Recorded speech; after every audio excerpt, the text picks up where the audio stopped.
내가 매일 기쁘게 내가 매일 기쁘게 술의 얘기를 해가면 주의 팔이 나를 안보함이요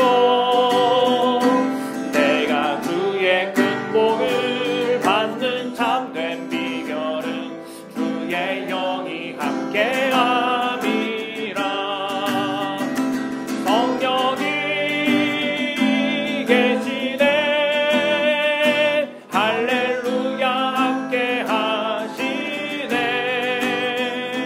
좁은 길을 걸으며 밤낮 기뻐하는 것 주의 영이 함께함이라 내가 살아가는 이유는 내가 살아가는 이유는 주님 때문이라 내가 여기 있는 이유도 주님 때문이라 주님 언제나 내 안에 주님 언제나 내 안에 내가 주님 안에 온전히 하나 되어서 온전히 하나 되어서 주의 영상 되리 주님 때문이라 아멘. 그런데 여러분은 자녀이므로 하나님께서 그 아들의 영을 우리의 마음에 보내주셔서 우리가 하나님을 아빠, 아버지라고 부를 수 있게 하셨습니다. 아멘. 세상에 유치하고 악한 욕망의 종이 되었던 우리를 불러내셔서 하나님의 자녀가 되게 하신 은혜를 감사합니다. 이제 우리를 세상의 종이라 하지 않으시고 하나님의 자녀라 불러주시고 하나님의 영광, 자녀의 영광을 우리에게 주심을 감사합니다. 우리를 구해내신 주님의 놀라운 사랑을 깨달으며 하나님께 합당한 예배를 드리기 원합니다. 하나님이 우리에게 주신 새로운 삶의 목표는 하나님을 사랑하고 사람을 사랑함으로 하나님께 온전한 예배를 드리는 것입니다. 세상에 살면서 하나님으로 기뻐하지 못하고 불안해하고 불만족스러워하는 우리의 마음을 변화시켜 주시옵소서. 하나님의 형상으로 사람을 만드시고 보시기에 매우 좋아하셨던 그 사람의 모습으로 회복되기 원합니다. 실패 없는 하나님의 사랑을 이루신 예수님을 우리의 마음에 새롭게 모시는 복된 예배가 되게 하시옵소서. 나는 전능하신 아버지 하나님 천지의 창조주를 믿습니다. 나는 그의 유일하신 아들 우리 주 예수 그리스도를 믿습니다. 그는 성령으로 잉태되어 동정녀 마리아에게서 나시고 본디오 빌라도에게 고난을 받아 십자가에 못 박혀 죽으시고 장사된 지 사흘 만에 죽은 자 가운데서 다시 살아나셨으며 하늘에 오르시어 전능하신 아버지 하나님 우편에 앉아 계시다가 거기로부터 살아있는 자와 죽은 자를 심판하러 오십니다. 나는 성령을 믿으며 거룩한 공교회와 성도의 교제와 죄를 용서받는 것과 몸의 부활과 영생을 믿습니다. 아멘. 아멘. 사랑하시는 하나님이라는 제목으로 삼위일체 하나님에 대해서 말씀을 나누도록 하겠습니다.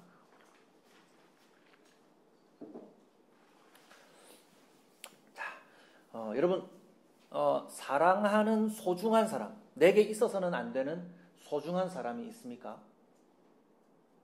떠올려 보세요. 내게 이분이 없어서는 안 되지, 꼭 있어야 돼 하는 소중한 사람이 있습니까? 네, 있어요. 네, 감사합니다. 없는 분도 있습니까? 그런 걸 생각해 보지 않고 나는 혼자야, 나는 사랑하는 사람도 없고 날 사랑해 주는 사람도 없어, 좀 슬픈 일이죠. 오해하고 있을 가능성이 높은데요. 예, 그런 마음은 참 고단하고 외로운 마음 아니겠습니까? 아마도 우리 요즘 가족 단위로도 모여있고 우리 사랑하는 형제 자매들끼리 모여있기 때문에 이런 고백을 할 수 있습니다. 자, 한번 저를 따라해 보세요. 당신이 있어서 제가 있어요. 자, 이 평소에 잘 쓰는 말이 아니기 때문에 제가 압축시킨 말이기 때문에 좀 어색할 수 있어요. 당신이 있어서 제가 있어요. 자, 이 말을 옆에 있는 사람에게 바꾸어서 이렇게 말할 수 있어요. 옆에 누가 형님이 있으면 형님, 집사님 있으면 집사님, 남편이 있으면 남편에게 호칭을 써서 당신이 있어서, 아들이 있으면은 아들에게 너가 있어서, 딸이 있으면은 딸아 네가 있어서, 이름 부르겠죠. 이름. 네가 있어서 내가 있습니다. 또 자녀들은 부모님에게 혹은 집사님에게 집사님이 있어서 제가 있어요. 이렇게 표현할 수 있겠죠. 지금 해봅니다. 시작. 실습.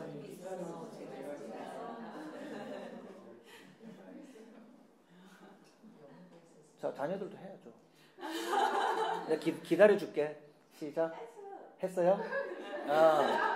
둘이는 안 해요. 말 안 해도 알아? 말하기 전에는 오해가 많아요. 해줘야 돼. 엄마가 있어서 제가 있어요. 이 말을요, 여러분, 이 말과는 좀 다른 겁니다. 당신이 나에게 도움을 주기 때문에 당신 덕분에 내가 도움을 많이 받았어요. 이 말 아닙니다.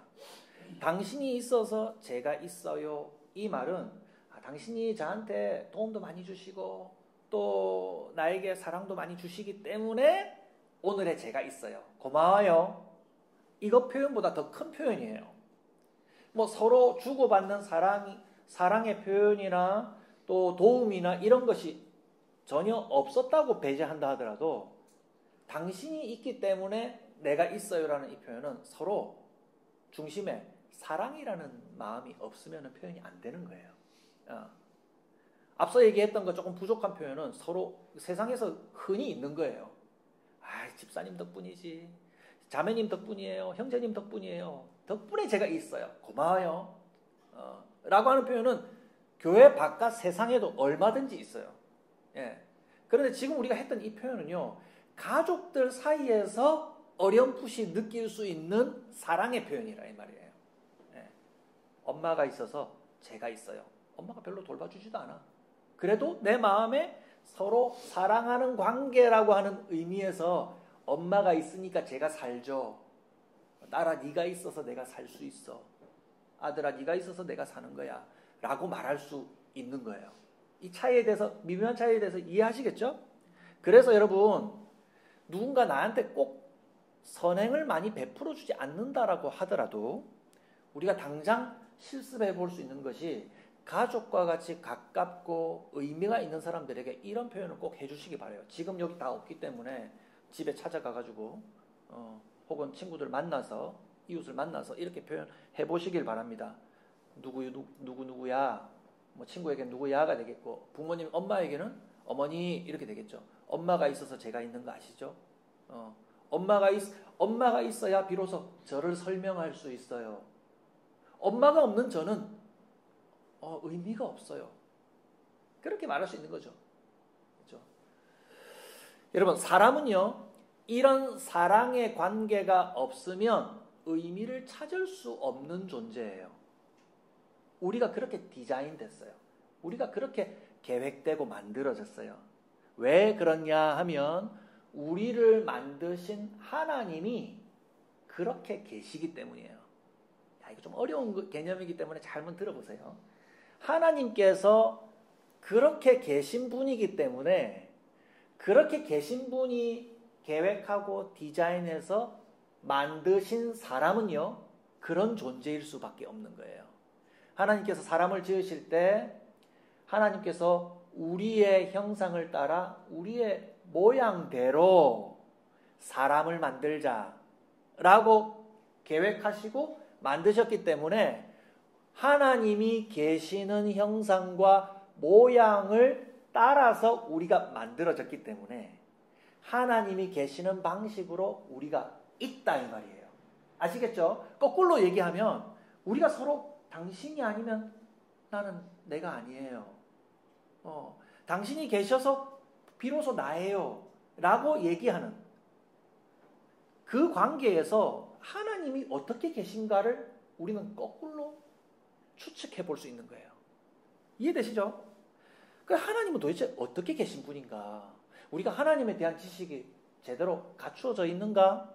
우리가 한번 따져볼 필요가 있죠. 우리 성경 많이 읽었죠. 성경을 많이 읽어보면 하나님에 대해서, 하나님의 이름을 어떻게 얘기합니까?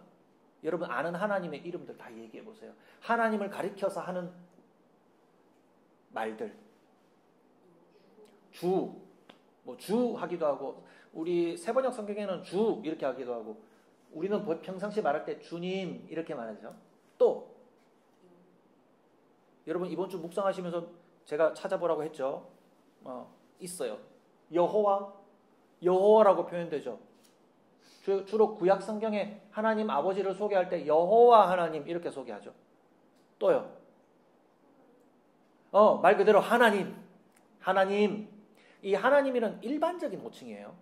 우상을 섬기는 사람들도 하나님 해요. 하나님. 그 당시 이스라엘이 있었던 팔레스타인 지역에 이스라엘 백성들이 그 땅에 들어가기 전에 이미 우상을 섬기는 사람들이 있었거든요. 그 사람들이 섬기는 신의 이름도 엘이에요. 엘. 보편적인 이름 엘. 우리 엘은 우리만 섬기는 하나님의 이름이 아니라 엘이라고 하는 하나님 하는 그것은요. 그냥 보통 명사예요. 그래서 우리 요즘에도 예수 안 믿는 사람들도 아이고 하나님, 아이고 하느님 이렇게 하잖아요. 그죠? 하느님 이런 식으로 표현합니다. 그 일반적인 이름. 또 성령님, 또요. 에? 구주. 구원의 주님. 구주. 아직 부족해요. 좀 더 얘기해 주세요. 스스로 있는 자. 예. 스스로 있는 자라는 하나님 설명해서 여호와, 야훼. 그 발음은 잃어버렸어요. 아마도 야훼가 아닐까 추측합니다. 또요. 그분.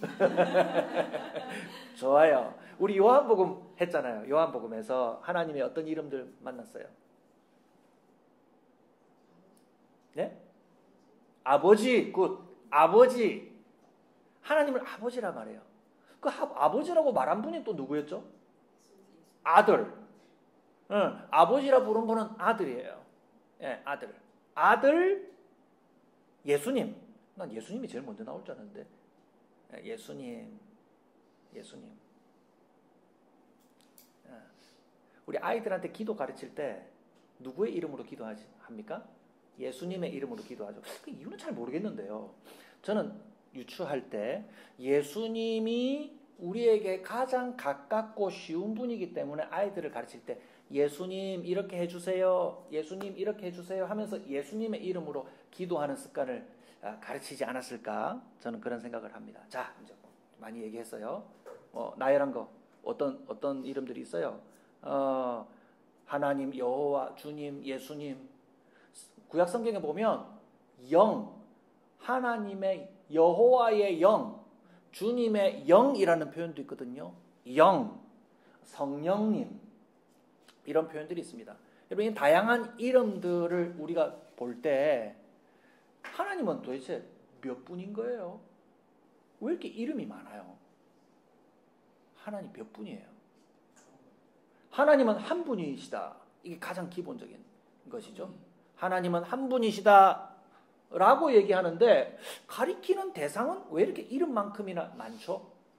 가리키는 대상을 보니까 우리가 가리키면서 우리가 부르는 존재가 몇 분인가 하는 거예요. 한 분이라는 지식도 있고 동시에 우리가 정확하게 이름을 부르면서 바라보는 대상이 하나예요? 다섯이에요? 몇이에요? 셋이더라 하는 거예요. 셋.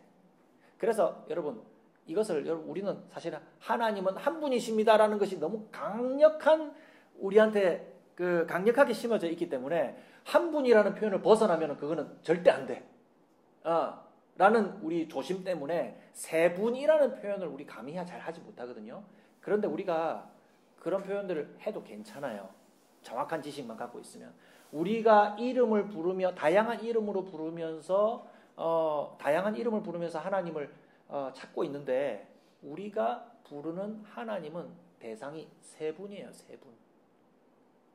많은 이름들이 있지만 셋으로 정리할 수 있어요. 첫 번째는 아버지 하나님. 아버지 하나님 불렀으니까 또 어떤 하나님? 아들 예수님. 성자 예수님. 아들 예수님. 세 번째는요? 성령님. 하나님의 영 혹은 예수님의 영으로 불려지는 성령님이라고 정리할 수 있어요. 그래서 우리 교회는요. 이 세 분을 하나님으로 고백해요. 이 세 분을 한 하나님으로 고백해요. 구약과 신약에 우리가 두 본문을 선택해서 우리가 읽어봤죠. 구약에서는 하나님을 여호와라고 하기도 하고 하나님의 영이라고 표현하기도 하고 다양하게 표현하는데 구약에서는 하나님께서 이렇게 정확하게 셋으로 구분되는지를 구약 성경만 읽으면 잘 알 수가 없어요. 그런데 하나님께서 이 셋으로 정확히 구분되는 셋으로 계시다라는 사실을 누구를 통해서 비로소 알게 되었냐면요. 예수님이 우리에게 오셨을 때부터 비로소 하나님께서 셋으로 계시다는 것을 비로소 알게 된 거예요. 그래서 우리가 지난번에 요한복음을 우리가 공부했었잖아요. 요한복음의 첫 장 첫 절의 내용이 제일 처음에 말씀이 계셨습니다. 이 말씀이 누구냐면 하나님이신데 그 하나님은 사람이 되어서 14절에 사람이 되어서 오셨는데 그 사람이 되어서 오신 하나님의 영광을 보니 독생자의 영광이더라 이렇게 표현해요. 아들 예수님이더라 이 말입니다. 그래서 요한복음의 시작은 세상에 처음부터 계셨던 아들 예수님이 계셨는데 그 아들 예수님이 하나님이신 아들 예수님이 우리에게 온 사실로부터 시작해요. 그래서 아들이신 그 예수님이 이 세상에 비로소 오심을 통해서 하나님이 셋으로 계신다는 것을 명확히 합니다. 어떻게? 여러분 예수님이 세례 받으실 때 예수님이 이 땅에 오셔서 세례 요한에게 세례를 받으셨잖아요. 세례를 받으실 때 하늘에서 소리가 나요. 어떤 소리예요? 이는 내 사랑하는 아들이라 하시는 소리가 들려요. 그럼 누가 얘기했겠어요? 아버지가 얘기했겠죠. 하나님 아버지가 아들에게 이는 내 사랑하는 아들이다 라고 하면서 스스로 얘기하는 게 아니잖아요. 떨어져 있는 아버지께서 아들에게 그 말씀을 하신 거예요. 그리고 그때에 하나님의 성령이 하늘로부터 비둘기처럼으로만 되어 있기 때문에 어떤 모습인지는 상상할 수가 없어요. 비둘기가 내려앉듯이 내려왔다는 표현인지 정말 비둘기 모양대로 이렇게 새가 내려왔는지는 정확하지는 않지만 비둘기처럼 성령님께서 그 자리에 내려오셨다 이렇게 표현해요. 그러니까 신약 성경에서 예수님이 오셔서 비로소 정확하게 알게 된 하나님의 계심은 아버지 하나님, 아들 예수님, 그분들의 영이신 성령님으로 셋으로 계셔요. 이 세 분은요, 스스로 계시고 영원히 변하지 아니하시는 전능하신 하나님. 그 본질이 전능하신 하나님, 본질상 동일하신 하나님입니다. 성령님이 더 높고 아들 예수님이나 아버지 하나님은 낮은 그 반대가 되거나 하는 그런 가정은 할 수가 없는 동일하신 하나님이셔요. 자, 이 얘기하면서 점점 여러분 몸이 피곤해져 오면서 이 일이 나와 무슨 상관이 있는가 라는 생각이 혹시 듭니까? 이 하나님의 계시는 방식을 설명하면서 하나님에 대한 지식을 얘기하는 거예요. 이 세 분은 어떻게 존재하시는가? 서로 사랑함으로 완전히 하나가 되신 상태라 이 말입니다. 이것을 우리가 어려운 말로 삼위일체다. 우리가 하나님의 본성을 우리가 다양하게 모두 다 알지 못해요. 그러나 우리가 가장 잘 알고 있는 하나님의 본성은 사랑이잖아요. 그죠? 그 하나님의 본성을 서로에게 완전히 표현하시는 하나됨을 이루고 계시는 분. 그래서 우리는 이것을 삼위일체라고 그래요. 우리는 이 말을 잘 이해하지 못해요. 왜냐하면 우리는 당신이 계셔서 제가 있어요 라고 하는 이런 사랑의 표현을 하면서도 우리는 이 사랑이 완전하지 않기 때문에 일체됨을 우리는 이해할 수가 없어요. 제가 아내에게 당신을 사랑해요, 당신이 있어서 제가 있어요 라고 하는 표현을 제가 한다 하더라도 제 마음이 등만 돌리고 회사에만 나오면 아내가 어디 있는지 완전히 다 잊어먹어버려요. 당신 올 때 가게에 남은 과일 챙겨 오세요. 아이들이 그거 먹고 싶어 해요. 네, 알겠습니다. 제가 기억할지 모르겠어요. 아니나 다를까 정말 까맣게 잊어먹어버립니다. 예. 우리는 사랑한다 하면서도 그 마음이 곧 떠나버려요. 만나면 아차 당신이 있었지 나한테 하면서 맞아 우린 사랑하는 사이야 라고 확인하게 되는 불완전한 존재라 이 말입니다. 맞죠? 그래서 하나님이 사랑으로 대표되는 하나님의 본성으로 완전한 하나를 이루고 있다는 사실을 우리는 잘 받아들이지 못할 뿐만 아니라 우리는 그만큼 부족한 존재이기 때문에 하나님의 계심을 알 수가 없어요. 그렇죠. 지금 벌써 집중이 안 되잖아요. 이 하나님이 나랑 도대체 무슨 상관이 있기에 우리한테 이런 얘기를 하는 것이지? 나는 그거 잘 모르겠어. 일체가 되든 뭐 세분할이 되든 네분할이 되든 나하고는 아무 상관이 없다고 느낄 만큼이나 우리는 사랑으로 일체가 되고 하나가 이루어지고 온전한 성품을 가지는 한 존재에 대하여서 우리는 관심이 없어요. 우리가 그렇게 되지 못하는 사람들이기 때문에 그래요. 이 어려운 내용을 여러분 이렇게 집중하고 듣고 있다는 게 대단합니다. 네. 그래서 우리는 이런 얘기를 해도 일반적으로 그래서 왜요? 그래서 어떻다고요? 라는 느낌으로 관심이 이러한 중요한 진리, 하나님에 대한 진리에서 멀어질 가능성이 높은 존재예요. 그래서 어떤 일이 일어나야만 하나님을 알 수 있느냐면 하나님이 직접 오셔서 보여주어야만 그것을 알 수 있는 존재라 이 말입니다. 우리는. 그래서 누가 왔어요? 하나님이 직접 왔어요. 하나님이 직접 왔어요. 하나님이 직접 오는데 하나님이 직접 오시는 방식이 눈에 보이지 않는 영으로 찾아와가지고 쓱 왔다 갔어 이렇게 얘기하면 알아봅니까? 못 알아봅니다. 자연 만물을 주셨는데 우리가 자연 만물을 보고 하나님이 지으신 것을 안다 이렇게 얘기하지만 그냥 자연 만물만 보고 하나님을 존재를 인식하는 사람들이 얼마나 됩니까? 아무도 없어요. 가르쳐주지 않으면 아무도 없어요. 어떻게 와야 됩니까?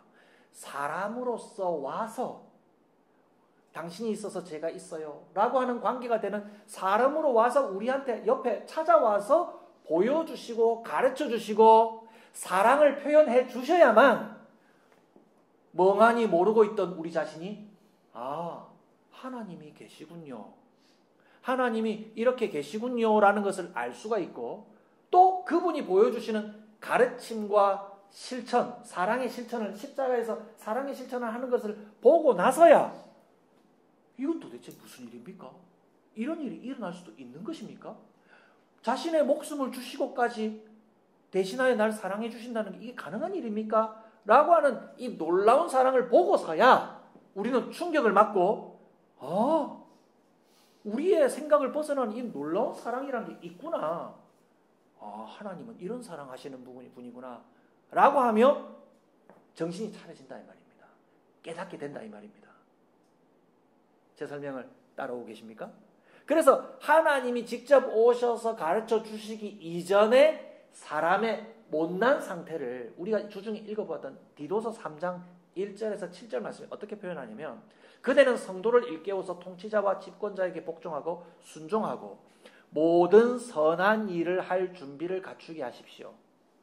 우리는요 하나님에 대한 지식이 부족한 상태로부터 시작해서 우리의 지금 현재 상태는요 어떤 착한 일도 할 수 없는 무능한 상태라는 걸 얘기해요.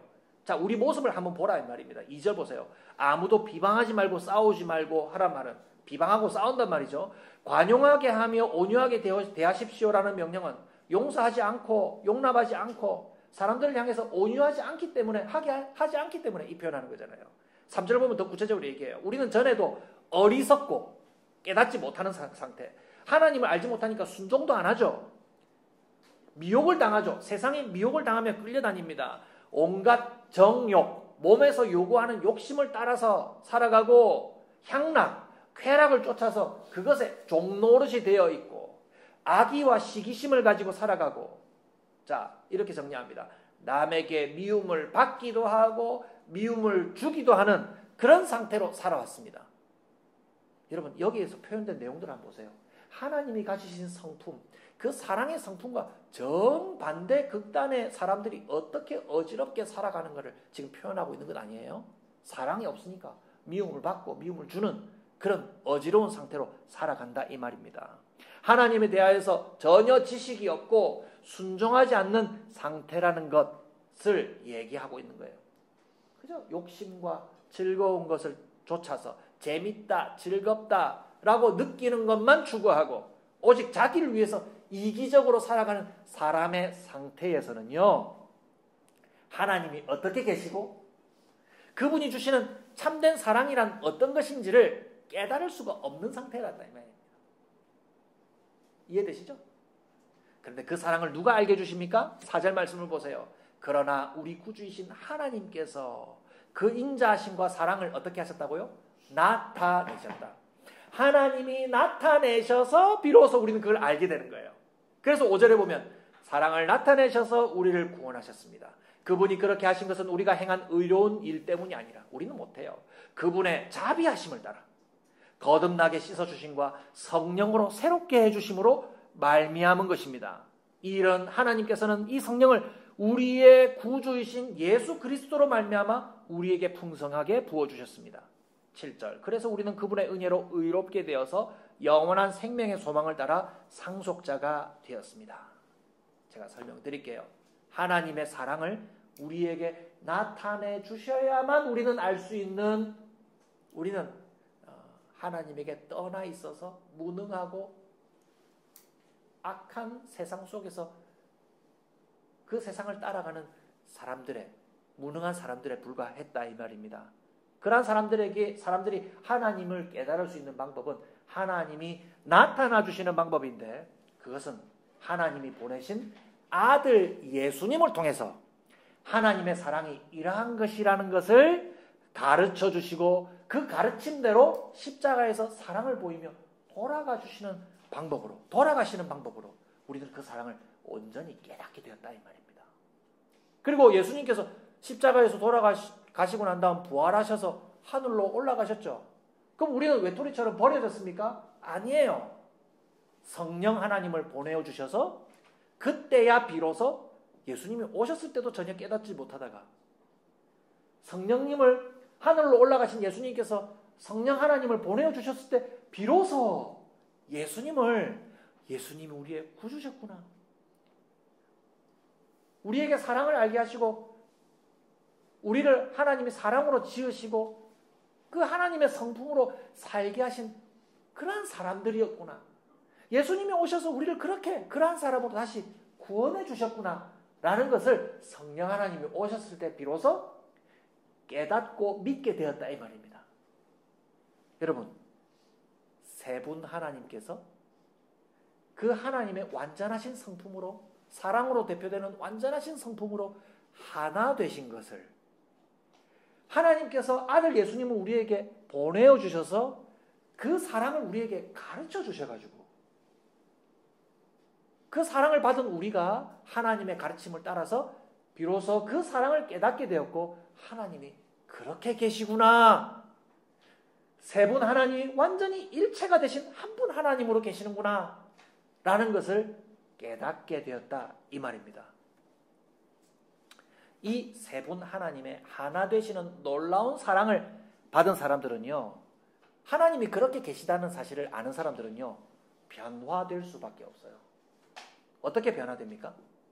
사랑으로 하나 되시는 하나님에 대한 지식이 생겼기 때문에 예수님을 믿는다, 예수님을 통해서 하나님을 믿게 되었다라고 하는 사람들은요, 모두 다 하나님이 우리를 본래 만드셨던 그 사랑의 성품으로 다시금 회복될 수밖에 없어요. 제일 말이 안 되는 표현이 어떤 것인지, 상태가 어떤 상태인지 아십니까? 예수님은 믿는데 사랑은 못하겠다는 사람입니다. 완전히 모순된 사실이에요. 예수님은 나는 잘 아는데 나는 사랑은 못하겠다는 사람이에요. 뭐 그런 예를 많이 보죠. 예수님을 믿는다는 사람인데 저 사람은 사랑이 없어. 나에게서도 발견하고 또 우리가 곧잘 사람들에게서 발견할 수 있는 모습 아닙니까? 디도서에서 표현한 모든 선한 일을 할 수 있는 사람으로 준비되는 것은요, 우리가 하나님의 사랑을 받고 하나님을 제대로 어떠한 분이신지 깨닫게 될 때 비로소 우리는 그러한 사람으로 준비될 수 있을 것입니다. 그래서 우리가 읽어봤던 이사야서 61장에 표현한 하나님의 영이 임한 사람을 어떻게 표현합니까? 주님께서 나에게 기름을 부으시니 하나님의 영이 나에게 임하셨다. 어떤 사람이 됩니까? 가난한 사람에게 기쁜 소식을 전하고 상한 마음을 싸매어주고 포로에게 자유를 선포하고 갇힌 사람에게 석방을 전하고 주님의 은혜와 하나님의 보복의 날을 선언하고 모든 슬퍼하는 사람들을 위로하게 하셨다. 다 읽지 않겠습니다. 어떤 사람으로 변화됩니까? 하나님의 사랑으로 사람들을 사랑으로 위로하는 사람으로 바뀌게 됩니다. 말로만 위로를 하는 것이 아니라 우리의 봉사로 사랑하고 섬기며 그들을 돕는 사람으로 변화된다 이 말입니다. 예수님이 우리에게 나타나셔서 그런 사랑을 보이시며 하나님을 보여주셨듯이 그분을 믿는다 하는 우리도 역시 그런 모습으로 본래 모습으로 변화될 수밖에 없다는 거예요. 여러분 하나님이 어떻게 계신가 하는 내용은요.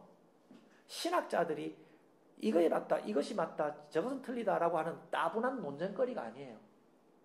어디서부터 시작해야 되냐면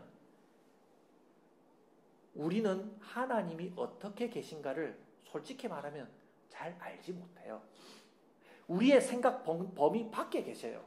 왜냐하면 우리는 불완전한 존재일 뿐만 아니라 하나님을 떠나서 죄가 있는 존재이기 때문에 하나님을 완전히 안다는 것은 불가능합니다. 우리 범위 바깥의 일입니다. 라는 것을 먼저 고백해야 돼요. 그것을 인정할 때 우리는 겸손한 마음으로 하나님을 찾겠죠. 그래서 하나님을 찾는 방식은요. 과학자가 글을 읽고 연구하듯이 신약자들이 글을 읽고 연구하는 방식으로 하나님을 다 파악할 수 없고요. 우리는 성경에서 하나님을 알려주시듯이 예수님이 우리를 찾아와서 하나님 아버지의 사랑을 알게 해주시듯이 그 사랑을 우리가 경험하고 그 경험한 것에 대해서 하나님께 경배하는 방식으로 하나님께 인정하고 예배하는 방식으로 하나님을 모셔드리는 것이에요. 그 마음의 전제는 뭐예요? 우리는 하나님 다 알 수 없기 때문에. 그러나 어느 정도는 알 수 있습니까? 예수님이 오셔서 우리에게 사랑을 알게 해주시고 아버지 하나님께서 계시며 예수님이 보내신 그 영께서 우리에게 믿음을 주시고 하나님의 사랑을 깨닫고 믿게 해주셨다는 그 범위만큼은 우리는 분명히 알아요. 그래서 우리는 다 알지 못하지만 분명히 아는 세 분 하나님에 대해서 우리는 얘기할 수 있고요. 그 세 분 하나님은 완전한 사랑으로 완전한 성품으로 일체가 되어 계신다. 그리고 우리는 그 하나님의 성품으로 우리는 구원을 받았다라는 것을 우리는 고백할 수 있어요. 이것을 고백하는 사람들은 어떻게 합니까? 사랑의 성품으로 하나님의 처음 만드신 사람의 성품으로 변화될 수밖에 없는 거예요. 밖에 없는 거예요. 그래서 우리는 삼위일체로서 사랑하시는 하나님, 오늘 말씀의 제목이 사랑하시는 하나님이거든요. 이 삼위일체로서 사랑하시는 하나님을 깨닫는 사람은요, 세 가지를 결심했으면 좋겠습니다. 첫 번째는요, 겸손한 마음으로 하나님을 경배하는 사람이 됩니다. 우리가 다 알 수 있을 만한 하나님은 이미 하나님이 아니에요. 우리가 다 아는 하나님이고 내가 아는 만큼보다 더 뛰어난 것이 없는데 어떻게 하나님으로 경배합니까? 여러분 경배하는 대상은 어떤 대상입니까? 우리가 도저히 헤아릴 수 없을 만큼 우리를 압도하는 존재에 대하여서 우리는 엎드리고 절하고 경배하잖아요. 순종하고 따르지 않습니까? 그러므로 우리가 하나님을 예배하고 경배하는 존재라는 것은 어떤 마음의 생각으로? 우리는 하나님을 다 알 수 없어요. 우리에게 하나님을 알려주시기 전까지는 우리는 전혀 하나님을 알 수 없는, 우리는 부족하고 죄가 많은 세상의 종이었어요. 라고 고백하면서 하나님을 파악하고 판단하고 결정하는 사람이 아니라 하나님을 어떻게 결정합니까? 우리는 알 수 없기 때문에 하나님을 알려주시는 만큼 깨닫고 겸손하게 주님 앞에 경배하는 사람들입니다. 우리는 그런 마음으로 하나님 앞에 순종하며 예배합니다. 라는 마음을 첫 번째 가져야 돼요. 두 번째는요. 크신 하나님께서 어떤 성품으로 계신다는 것? 사랑하시는 성품을 갖고 우리를 사랑해 주신다는 사실을 알고 그 사랑에 만족한 삶을 살아가야 돼요.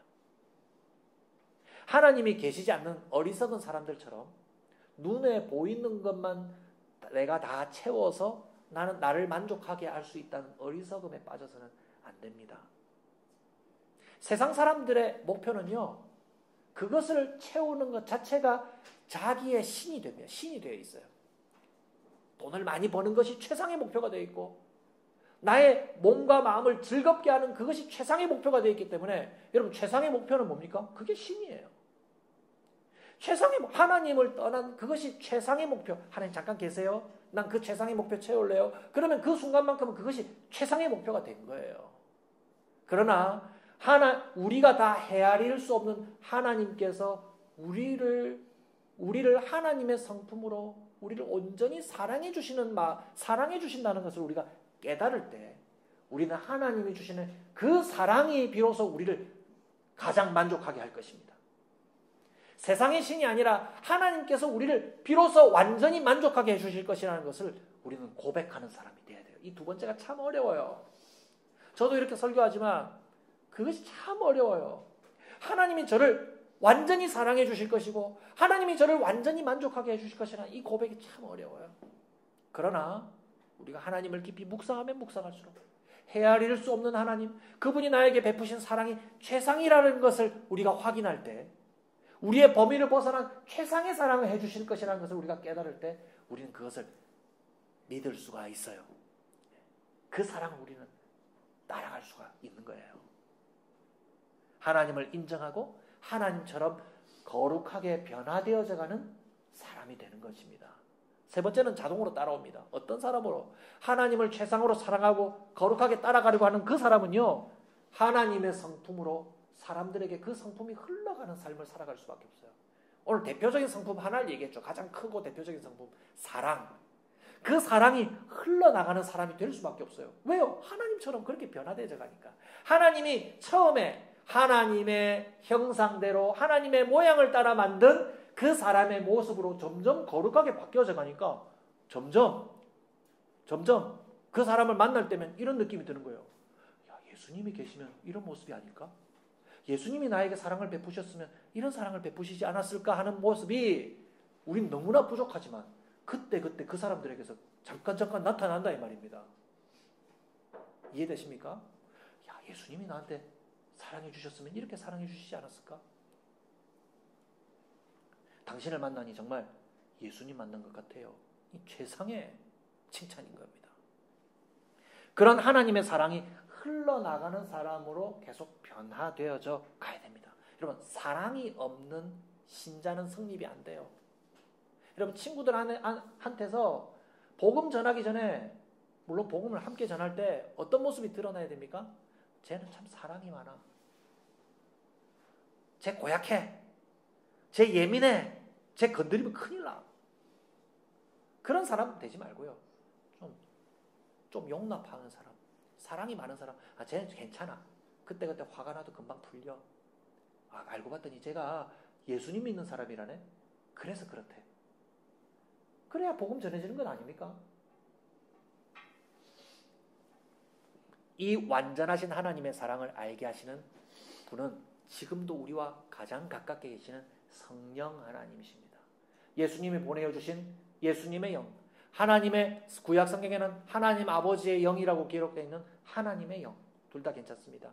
하나님께서 보내신 그 성령님께서 우리와 함께 계심으로 우리를 이러한 완전한 하나님의 성품으로 변화되어 자라게 하실 것을 믿고 하나님만 경배하며 살아가시는 저와 여러분들이 되시기를 주님의 이름으로 축복합니다.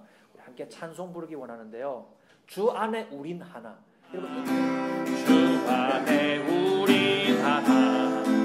모습은 달라. 예수님 한 분만 바라네. 사랑과 선행으로 사랑